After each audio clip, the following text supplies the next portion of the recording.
안녕하세요. 경기도에 살고 있는 30대 여성입니다. 벌써 올해도 마무리가 되어가고 있네요. 여러분은 어떤 한 해 보내셨나요? 저는 참 다사다난한 날들을 보냈습니다.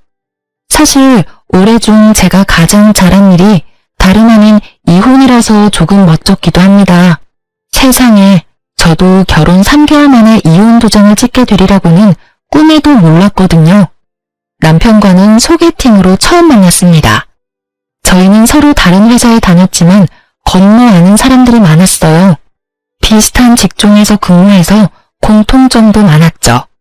주변에는 이미 다 결혼했고 연애도 안 하는 솔로는 얼마 남지 않아서 주변에서 더 저희를 이어주려고 선호했어요. 남편과 저는 서로 하는 일도 생활 방식도 다 비슷해서 평범하게 탈 없이 잘 만났습니다. 다만 저희는 처음 시작하는 연인의 설렘 같은 건 없었습니다. 그래도 편안한 만남 자체는 너무 좋았고 자연스럽게 결혼까지 흘러갔어요.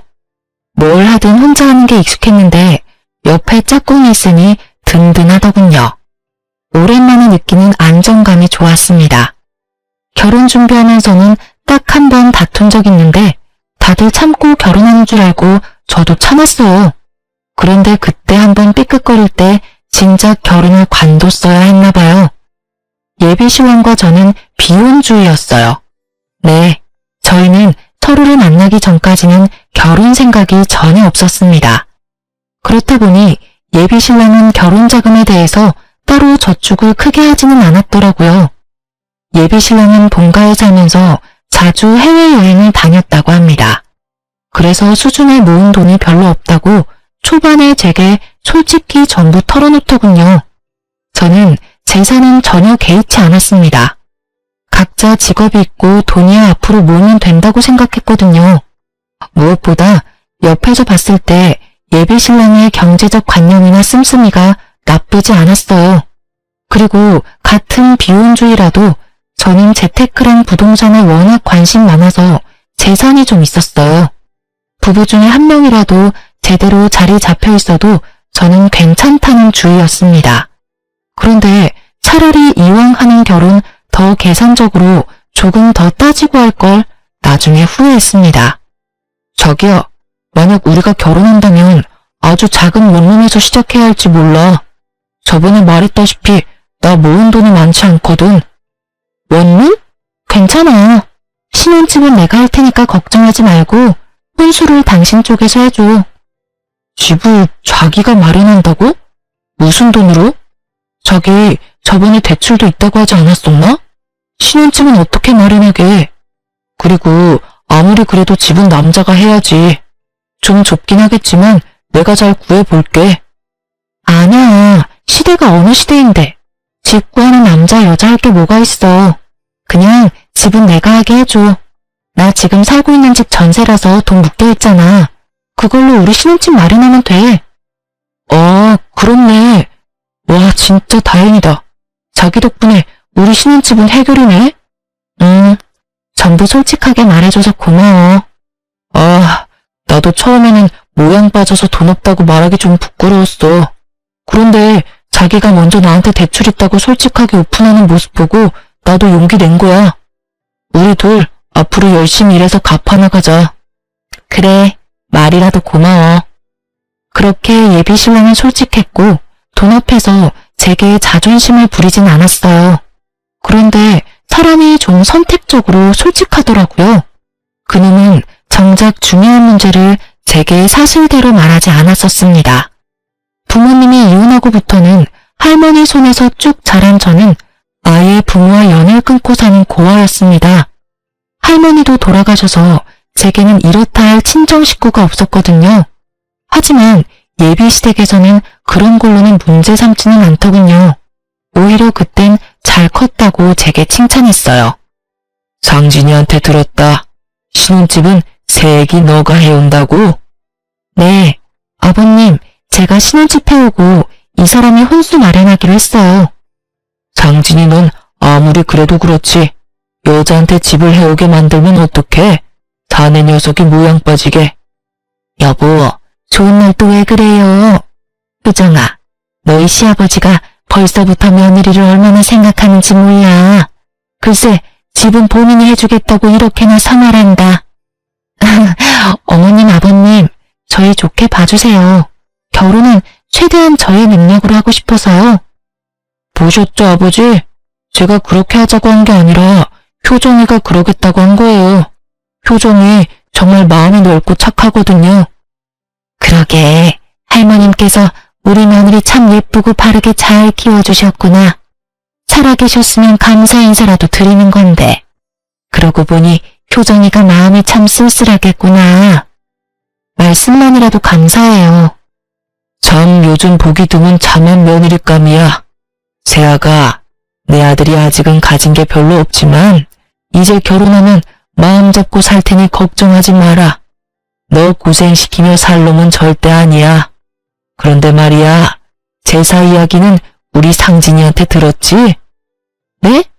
아, 제사요? 1년에 서너 번 있다고 들었어요. 아니, 서너 번이라니? 어머, 서너 번은 무슨... 상진이 너 효정이한테 지금까지 말 안 했어? 내가 자기한테 서너 번이라 했었나? 아, 기억이 잘 나질 않네. 며느라기 잘 들어라. 난 다른 거 필요 없다. 우리 집은 1년에 자그마치 제사가 10번이야. 네가 이제부터 시어머니 옆에 붙어서 그것만 잘 배우고 도우면 된다. 그럼 더 바랄 것도 없어. 1년에 10번이요? 그는 분명 제게 제사가 서너 번 있다고 말했었는데 알고 보니 10번이 넘더군요. 서너 번은 어떻게 잘 넘길 수 있다지만요. 맞벌이 하면서 10번씩이나 제사에 제가 참여해야 한다는 사실에 처음엔 머리가 어질했습니다. 당신 왜 제일 중요한 말을 숨겼어? 내가 뭘? 제사 말이야. 1년에 10번은 넘게 하는데 10번 정도는 꼭 내가 도와줘야 한다잖아. 숨기다니 정확하게 말 못해준 것 뿐이지. 숨긴 건 아니야. 그리고 며느리로서 시댁 제사 참여하는 건 당연한 거지. 뭐? 이렇게 중요한 건 나한테 미리 말해줬어야지. 미리 말해줬으면 뭐 결혼 안 한다고 프로포즈 거절이라도 하게. 뭐? 지금 그런 말이 아니잖아. 제사 지내는 거 미디어에서 별일인 양 떠들어대는데 사실 진짜 별거 아니야. 다 같이 준비하는데 힘들 게 뭐 있어? 자기 좀 의외다. 거짓말은 못하는 사람인 줄 알았는데 모든 부분에서 솔직한 건 아니구나. 뭐? 너 은근히 기분 나쁘게 얘기한다. 너야말로 섭섭하게 왜 자꾸 나를 나쁜 사람인 것처럼 말해. 제사가 그렇게 하기 싫어? 설마 너 신혼집 네가 해온다고 제사도 못하겠다 이런 마인드인 거니? 여기서 신혼집 이야기가 왜 나와? 아, 그렇잖아. 신혼집 내가 했어도 네가 이런 식으로 나한테 갑질했을까? 자격지심인 건지 갑질이라는 표현을 쓰면서까지 예비신랑이 매우 씩씩거리더군요. 여러분이 보기에도 집 해오는 조건으로 제가 갑질하는 걸로 보이시나요? 방귀 낀 놈이 섞는다고 저는 너무 어이가 없었습니다.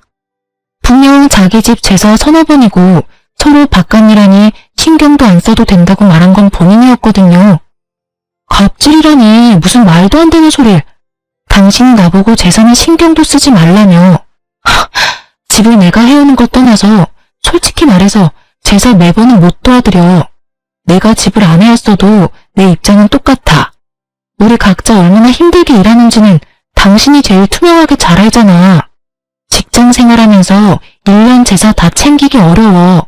그러니까 당신이 어머님 아버님께 미리 내 입장 제대로 말씀드려. 난 지금 제사도 제사지만 당신이 당연하다는 식으로 구는 게 제일 이해 안 가고 기분 나빠. 처음부터 서너 번이라고 속이지나 말던가. 저는 다른 건 다 참아도 제게 거짓말하는 건 정말 못 참겠더라고요. 예전에 남자친구들과 헤어졌던 이유도 다 거짓말 때문이었거든요. 그런데 예비신랑이 결혼할 때쯤 그들과 비슷한 모습 보이더라고요. 저는 순간 지금 내가 잘못된 선택을 한 건가 싶었어요. 그 아차하는 순간 멈췄어야 했는데 저는 그만 시부의 설득에 넘어가고 말았습니다. 결혼 앞둔 예비신부가 싸우고 연락 두절이니 예비신랑도 애탔겠죠. 시부에게 SOS라도 쳤는지 완전 고지식해 보였던 시부는 엄청 다정하게 저를 다독이더군요. 세아가, 네가 얼마나 놀랐으면 상진이한테 연락도 안 하고 숨어버렸니? 저번에 말했듯이 내게 제사는 참 중요해.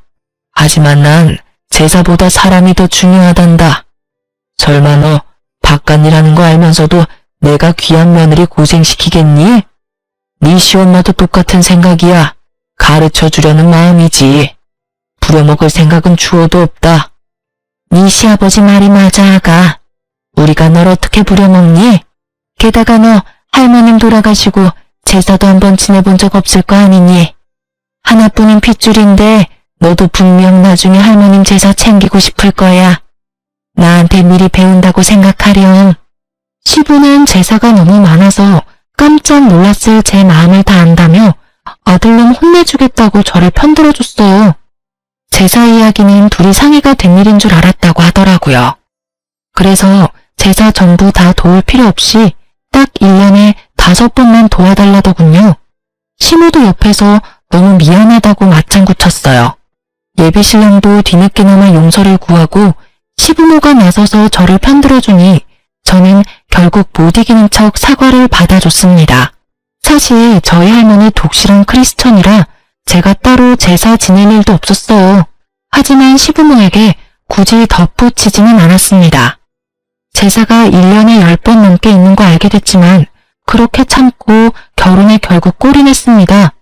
사실 속으로는 5번도 많다고 생각했어요. 그런데 세상에 제사상 한 번 못 차려보고 황당하게 이혼할 줄은 몰랐습니다. 그래도 제사 문제가 금방 잊힐 만큼 결혼 생활 초반은 아무 일 없이 잘 지냈습니다. 남편은 결혼하고 나니까 확실히 연애 때보다 더 살뜰히 제게 잘해주더군요.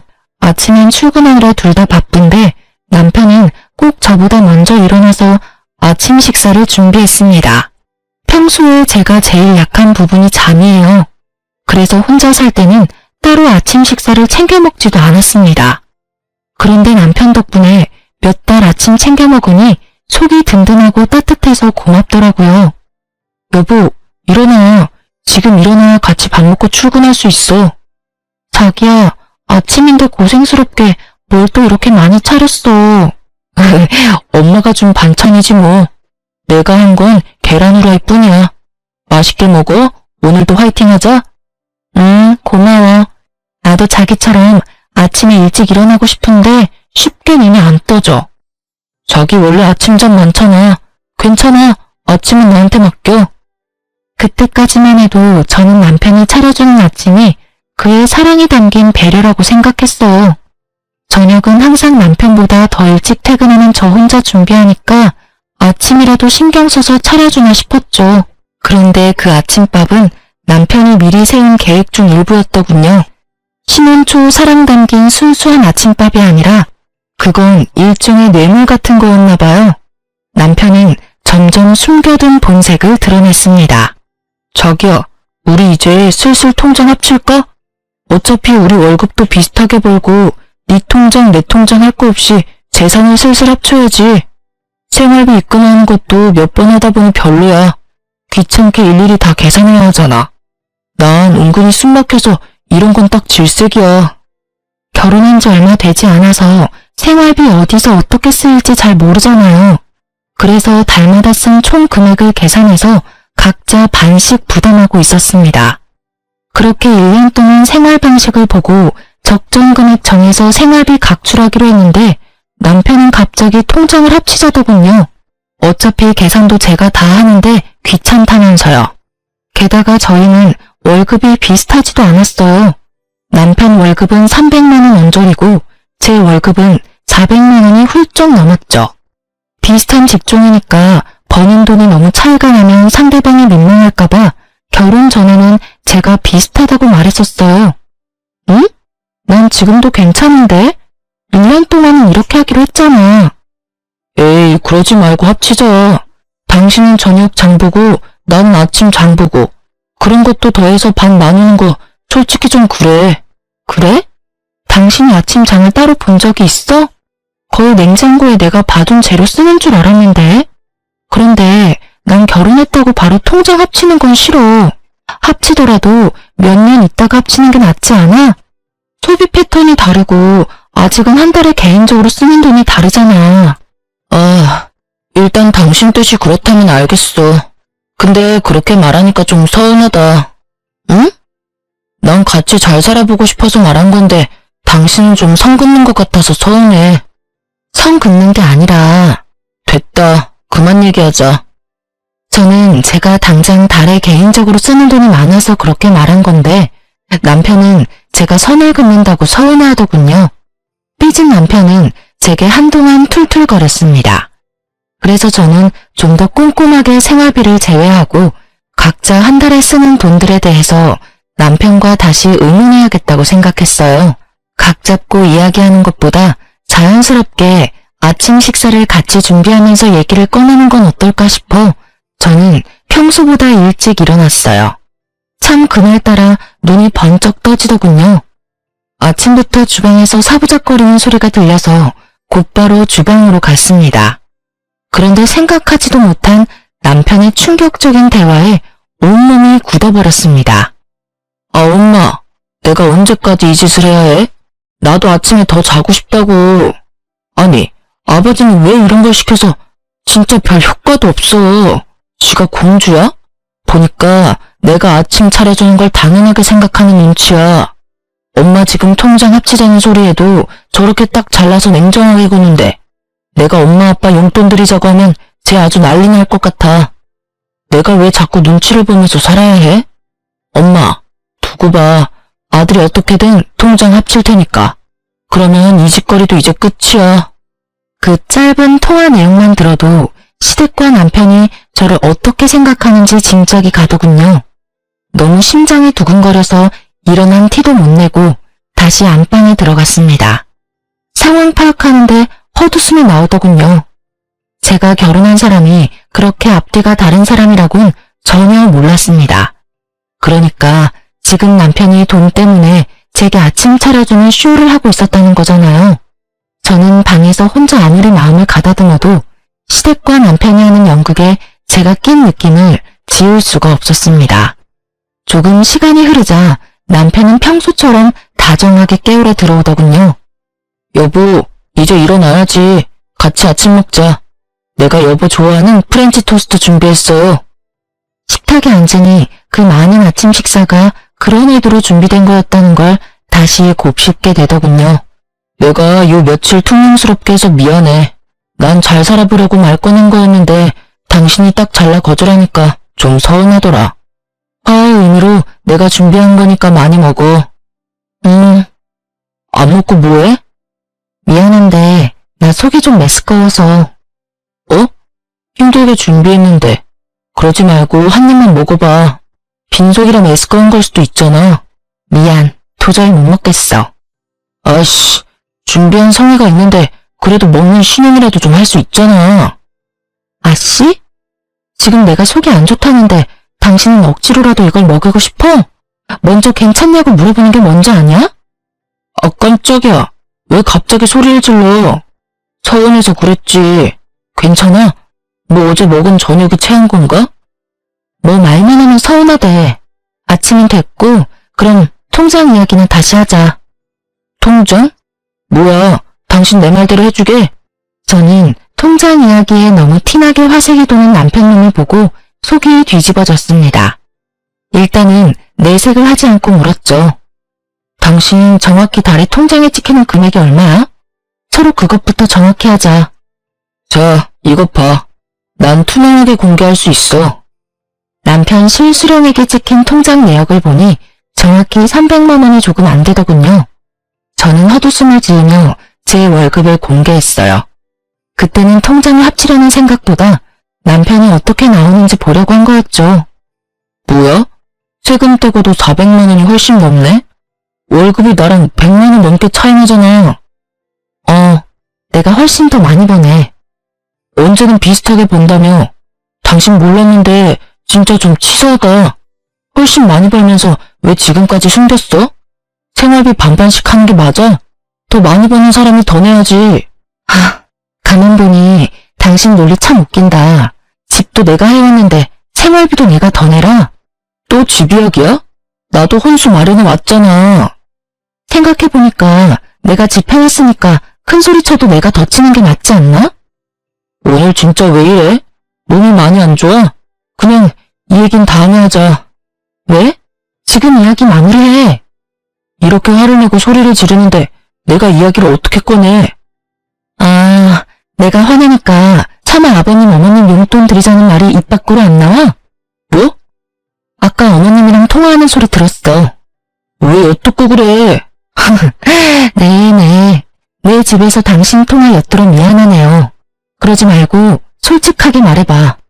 당신 원하는 대로 내가 해줄지 안 해줄지 어떻게 알아? 정말 내가 원하는 대로 해줄 거야?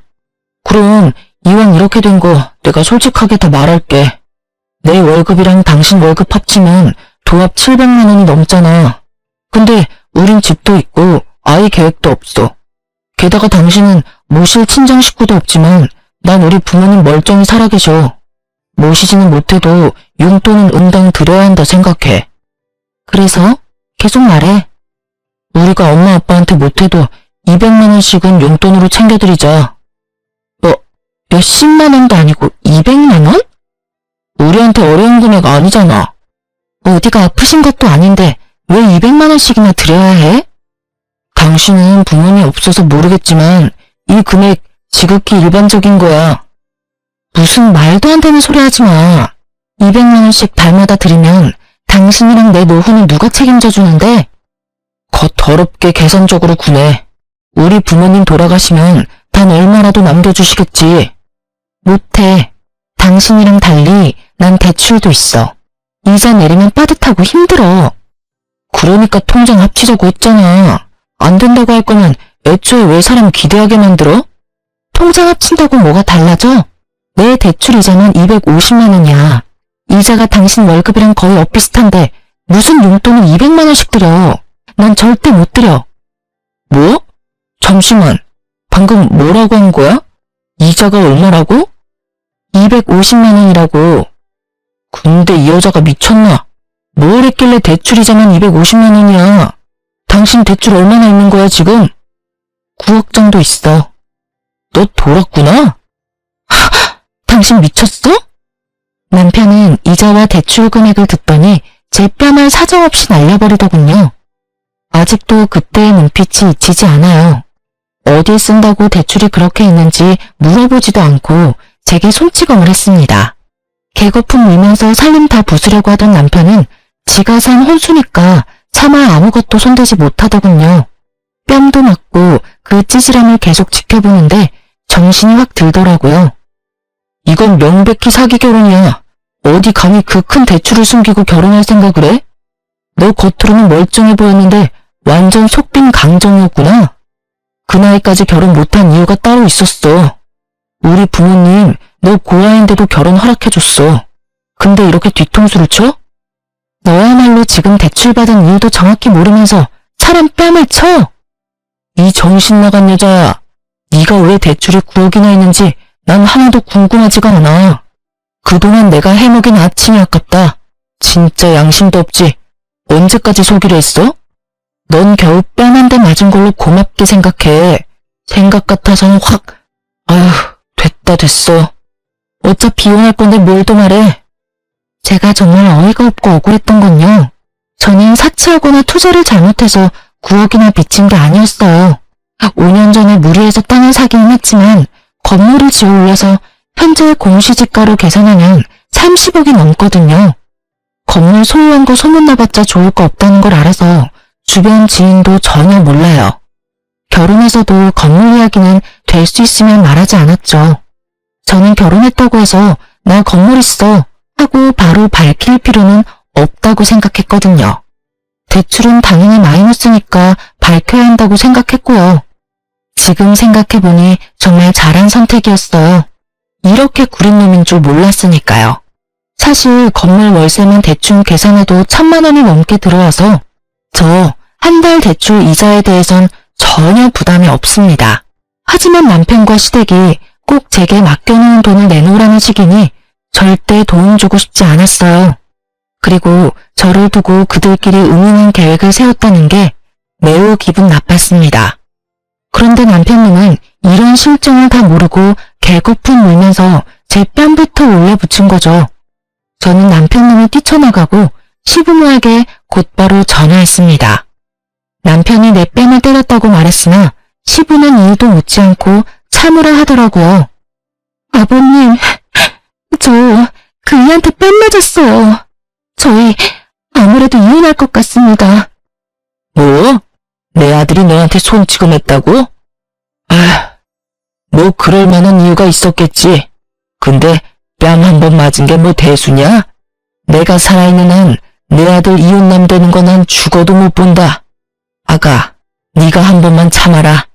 남자들 손버릇은 안 사람의 행동을 어떻게 하냐에 따라서 달라진다. 그동안 내 아들이 너 아침 해먹이고 살뜰히 챙긴 걸로 난 알고 있는데 갑자기 뺨 때렸으면 이유는 너한테 있겠지. 네? 정말 너무하시네요. 뺨 맞은 이유가 저한테 있는지 아버님이 어떻게 아세요? 그리고 아무리 잘못했더라도 폭력 쓰는 게 맞는 일인가요? 일단 내가 상진이랑 이야기 나눠볼 테니 며느리 너는 그냥 조용히 있어라. 세상 천지 핏줄 없는 네가 옆에 남편이라도 있어야지. 이건 내 아들을 위한 일이기도 하지만 다 너를 위한 일이기도 하다. 그러니 매정하다 생각하지 마라. 끊는다. 그래도 며느리라고 다정하게 대해준 시부를 조금은 믿었습니다.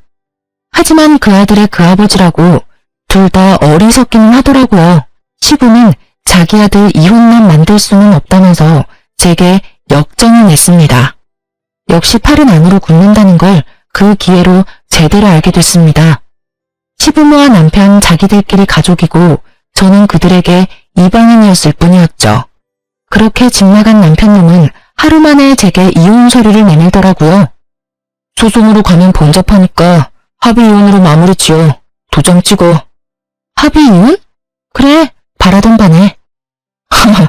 순순히 이혼해준다니까 더 놀랍다. 너 9억 대출 있는 거 설마 이혼하고 나서 나한테 조금이라도 책임 넘기려는 건 아니지? 뭐? 혹시나 해서 이혼한 친구님한테 내가 물어봤어. 잘못하면 내가 네 빚까지 갚아야 할 수도 있다더라. 그러니까 네 재산 한 푼도 나한테 넘어오지 않도록 재산 분할 포기각 썼어. 내가 이런 것도 안 알아봤을까봐? 남편놈은 자기 복 자기가 찬 줄도 모르고 제게 각서까지 쓰게 하더군요. 하마터면 저도 놓칠 뻔한 부분이었는데 오히려 정말 고마웠습니다. 하나는 알고 열은 모르니 남편의 그 멍청함에 많이 웃기는 했어요. 일반적으로 대출도 재산이 꽤 있는 사람이 받는 거잖아요. 제가 그만큼의 대출을 어떻게 받았고 또 어디에 썼는지 끝까지 물어보지 않더라고요. 그래, 너 잘났다. 근데 너 나랑 이혼하면 나중에 후회할걸? 후회는 무슨? 너 지금 우리 아빠 믿고 그러는 거냐? 내 걱정하지 마. 아버지 너 대출 9억이나 있는 거 알고 완전 개거품 무셨어. 여기까지 같이 온다는 거 내가 겨우겨우 말려서 너 오늘 목숨 건진 거라고. 이제 진짜 끝이니까 구질구질하게 붙잡지 마라. 깔끔하게 합의 이혼하면 돼. 그래? 근데 깔끔하지 않은데? 뭐? 저는 깔끔하게 이혼해주려고 냉장고에서 대파 한 단을 꺼내 그놈 뺨을 두들겨 팼습니다. 에이, 이게 무슨 짓이야? 너도 그때 야무지게 내 뺨 날렸잖아. 나도 깔끔하게 이혼하려면 내가 받은 건 돌려줘야지. 왜? 합의 이혼 말고 그냥 소송으로 가고 싶어? 내가 똥이 무서워서 피하냐? 됐다. 더러워서 피하고 말지. 그 대화를 끝으로 저는 한 달여 만에 그 머저리랑 이혼했습니다. 그놈이 원하는 대로 각서도 써줬어요. 서로가 원하는 이혼이었기에 이혼 조정 기간도 무리 없이 끝났고 이혼은 확정됐습니다. 결혼하기까지는 정말 시간 걸리던데 이혼은 마음먹으니 엄청 쉽더라고요. 드디어 등본에 전 남편 이름이 삭제되어 저는 혼자 파티를 열었답니다. 다행히 이혼 과정 중에 전 시부모랑도 제가 마주할 일은 없었습니다. 혹시라도 제가 금전적으로 들러붙을까봐 이혼까지 연락 한 통 없었던 것 같아요. 오히려 감사했죠. 그 사람들이 저한테 들러붙을까봐 저도 조마조마했거든요. 저는 바로 신혼집은 세놓고 제 건물 근처 오피스텔로 이사했습니다. 주말에는 왔다 갔다 하며 건물 한번 보고 항상 1층 분식집에서 점심을 간단히 해결했어요. 그런데 진짜 세상에 소름 돋게도 이혼하고 일주일 뒤 제 건물에서 시부랑 딱 마주쳤습니다. 저도 그렇게 마주칠 거라고는 상상도 못했어요.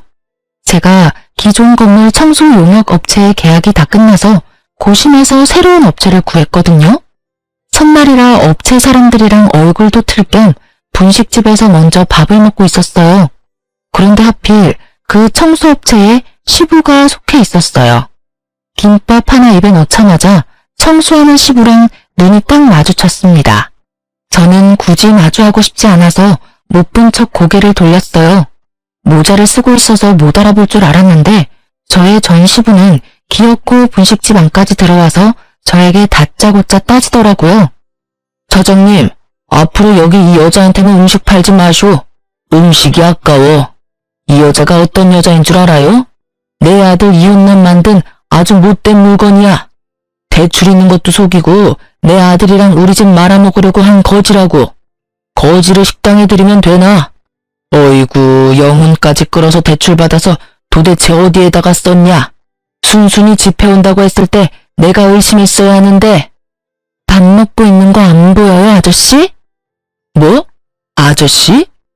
아, 할아버지인가? 좋은 말로 할 때 그냥 곱게 지나가세요. 당신 아들이랑 깔끔하게 이혼도 했는데 왜 이제 와서 제 속사정을 궁금해하세요? 아이고, 이제 눈에 뵈는 게 없는 모양이다 니가. 야, 넌 대출이자 내느라 허리띠 졸라매서 라면이랑 김밥밖에 먹을 게 없지? 네 팔자가 딱 이딴 분식 따위나 처먹을 팔자야. 직업 있고 월급 잘 받으면 뭐해? 빚이 한가득한데. 넌 평생 빚 갚다가 죽을 거다 이거사. 온갖 막말을 퍼부으며 난동 부리는 전 시부에 분식집 사장님이 놀라서 뛰쳐나오더군요. 아니, 누구신데 우리 손님한테 그러세요? 나 여기 건물 청소 용역업체 일하는 땡땡땡이요. 앞으로 자주 보겠네요. 장사 망하기 싫음 손님도 가려가면서 받아요. 그리고 이 여자 먹고 계산 안 하고 그냥 도망갈지도 모르니까 잘 주시하고요. 지금 남의 영업장에서 소란 피우는 게 누군데? 남의 집 귀한 딸한테 뭐라는 거야, 이 영감탱이가? 효정씨, 건물 청소 용역업체 바꿨다더니 웬 정신나간 할아버지가 왔어요? 효정씨 아는 사람이에요? 워낙 분식집 사장님이랑 친하게 지내서 아주머니가 더 큰 소리로 울음장을 놓자 전 시부는 당황해하더군요. 참나, 아줌마가 이 여자 엄마라도 돼요? 엄마 딸 관계는 아니지만 이분이 보기 드문 착한 건물주네요. 월세도 시세보다 낮게 받으시고 얼마나 좋은 사람인데 당신이 뭐라고 이렇게 막말을 퍼부어대? 그것도 밥 먹고 있는 사람한테. 밥 먹을 때는 개도 안 건드려. 뭐라고요? 이분이 당신 업체 고용한 이 건물 건물주잖아요. 아저씨 겉도 모르고 막말 퍼부었어요? 당신이 말하는 지금 영끌러인가 뭔가 영혼 끌어서 대출받는 요즘 젊은이가 아니라 오래전에 이미 자수성가해서 이렇게 비싼 건물 소유한 멋진 신여성이라고요. 아가, 이게 다 사실이냐? 아가라뇨. 소름 돋으니까 그렇게 부르지 마세요. 그럼 뭐 대출 구하기 은행에 찾아가서 해달라고 하면 그냥 쉽게 빌려주는 줄 알았어요? 하긴 그쪽이 그만한 재산도 없으니 대출 1,000만 원이라도 쉽게 받을 수 있었겠어요? 그런 상황이 없으니 알 리가 있나? 그러니까 당신 아들 포함해서 온 집안이 경제적으로 무지하지. 너 왜 우리한테 건물 있는 거 숨겼냐? 세상에 이런 게 어딨냐? 감히 건물 있는 거 숨기고 재산 한 푼 안 주고 이혼을 해? 네가 건물 있는 거 알았으면 우리 아들이 너랑 이혼할 필요도 없었지. 그럼 내가 여기서 이러고 건물 청소나 하러 다닐 필요도 없고. 하여튼 부전자전이라더니 반응 똑같은 거 웃겨 죽겠네요. 아저씨, 결혼 전에 취득한 재산에는 분할 대상이 아니에요. 그리고 아들이나 아빠나 왜 생판 남의 재산을 탐내냐고요. 심지어 지금은 이혼해서 아주 남이에요. 내가 이건 그냥 두고 못 보지. 네 건물이 우리 아들 건물이나 다름없지. 혼인 사실이 명백히 있는데 이건 사기야. 재산조사 다시 들어가야 해. 허허, 뻔뻔하기도 하셔라. 혹시 그건 아시나? 그쪽 아들이 내 대출 조금이라도 갚아달라 할까봐 개거품 물면서 재산 분할 포기각서 쓰자고 한 거 몰라요? 그런 건 또 상의를 안 했나 봐요. 뭐? 그래서 썼냐? 당연하죠. 원하는 대로 써줬는데 뭐 문제 있나요? 안 돼. 아이고, 내 건물. 어머, 저 아저씨가 정말 노망나거나 치매 걸렸나 보네. 남의 건물 보고 자기 건물이라니. 이제 남 식사하는 가게에서 방해 그만하고 나가세요. 그리고 그 업체에서 잘리고 싶지 않으면 지금 당장 내 건물에서 나가요. 알겠어요? 아가, 내가 정말 잘못했다. 우리에게 한 번만 기회를 다오. 잠깐이지만 우리 네 식구 한 가족이었잖아. 보아라고 막말할 땐 언제고, 아가? 진짜 끝까지 소름 돋게 하네. 먼저 나 버린 건 그쪽들 아닌가요? 버려놓고 무슨 가족이래? 너 그렇게 살면 벌 받아. 내가 왜 벌을 받아요? 좋은 게 좋은 거라고. 가진 게 많으면 세상에 베풀면서 살아야지. 내가 내 돈을 어떻게 하든 그쪽이 뭔 상관이야. 당신네한테 줄 돈 한 푼도 없으니까 꺼지세요. 그 사람이 벌 받는다는 소리만 안 했어도 그쯤 했을 텐데 저도 사람인지라 그 말 한마디에 이성의 끈이 딱 끊어지더군요. 전시부는 분식집 사장님이 소금을 뿌리니까 그쯤 하고 사라지더군요. 저는 바로 용역업체 사장한테 전화해서 전시부 이름 대고 그 사람 때문에 계약 파기하고 싶다며 제 입장을 전했습니다. 업체에서는 사과와 함께 계약한 기간은 채우고 싶다 했지만 저는 필요 없다고 했습니다. 한 달치 용역비는 날렸지만 더 이상 전시부와 마주칠 일 따위는 없어서 마음만은 홀가분했습니다. 그 뒤로 뭐 전시모까지 전화가 왔어요. 이혼 후 굳이 번호 안 바꿨었는데 그 일 있고 나서 바꿨습니다. 저를 붙잡고 애원하고 뭐 비슷했죠. 효정아, 난 정말 너희가 이혼하는 게 싫었단다.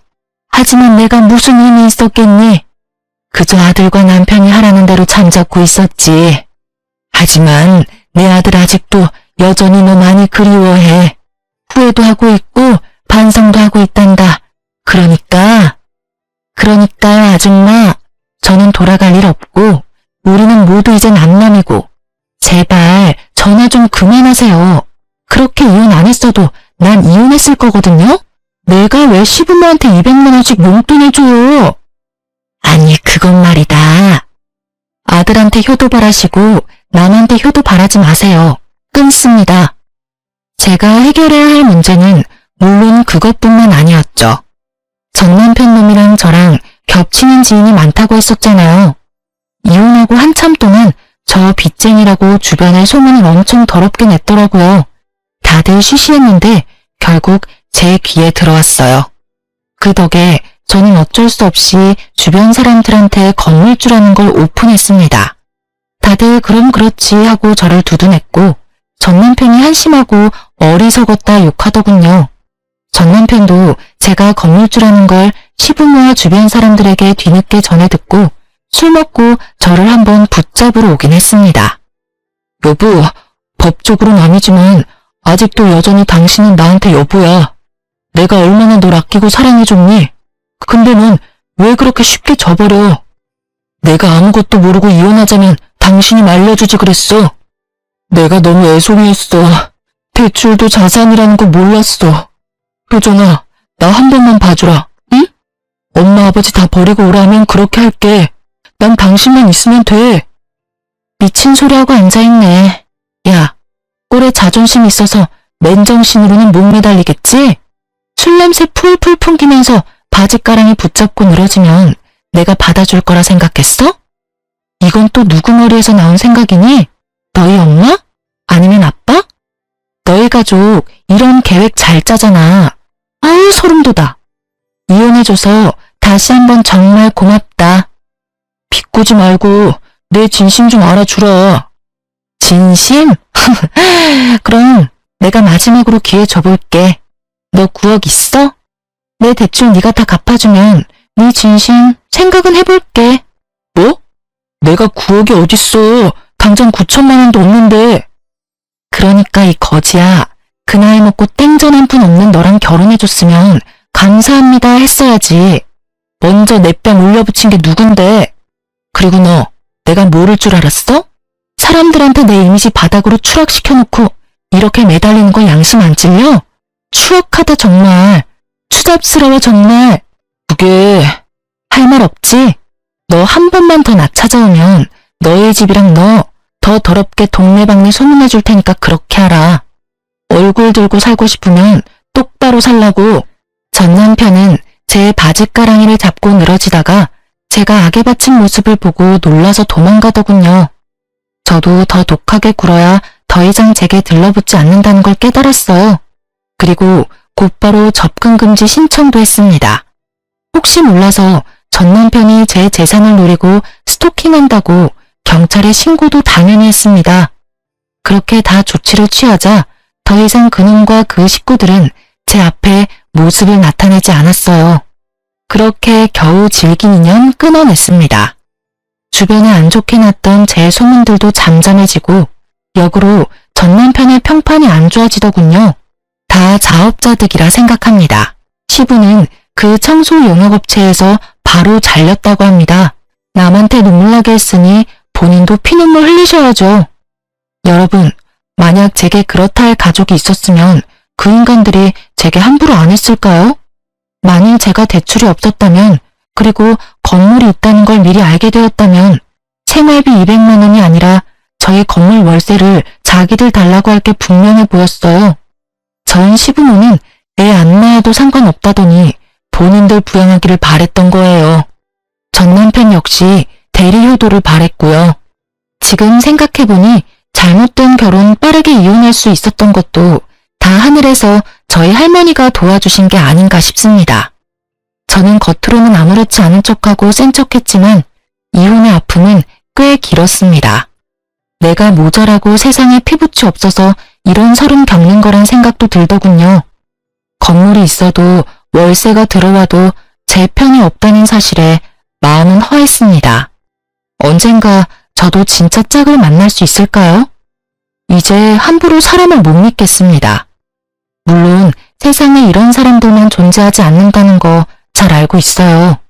하지만 지금까지 어떻게 씩씩하게 살아왔나 싶을 정도로 앞으로 살 날이 조금 두렵기는 하네요.